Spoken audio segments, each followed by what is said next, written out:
Jack here, and I've got with me the WHOOSH 2.0 Screen Cleaner Kit. This is the new refillable 16.9 ounce bottle. I've seen some stuff online saying that the manufacturer of these computers actually uses this product in their store, so I was super excited and wanted to get some of this to try it out. So in the pack, you get the refillable bottle with spray nozzle, you get a little kind of scrubby cleaning cloth, and then you get your main sized microfiber wiping cloth and washing cloth, and then your handy instructions. So I'm gonna walk you through how to clean your laptop. We're gonna be using this MacBook Pro for the video.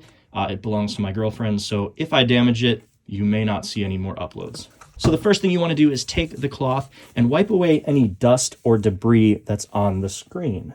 And you can see this is a pretty dirty screen, lots of goo and fingerprints and just, random mysterious things. So once that's wiped down, you're gonna go ahead and take your spray bottle and you're gonna spray just a few times onto one of the sides of the cloth. There we go. And then from there, you're gonna take the wet side, you're gonna support the back of the display, and you're just gonna go ahead and wipe down the device.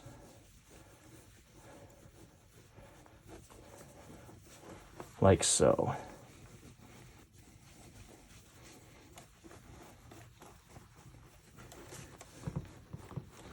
And then once you've wiped with the wet side, you're gonna flip it over, use the dry side, and dry it off. And then as you can see, in no time, the screen is looking very nice, very neat, very clean, and almost brand new. Very happy with this WHOOSH 2.0 cleaning kit, and I think I can pretty confidently recommend it. Thanks for watching.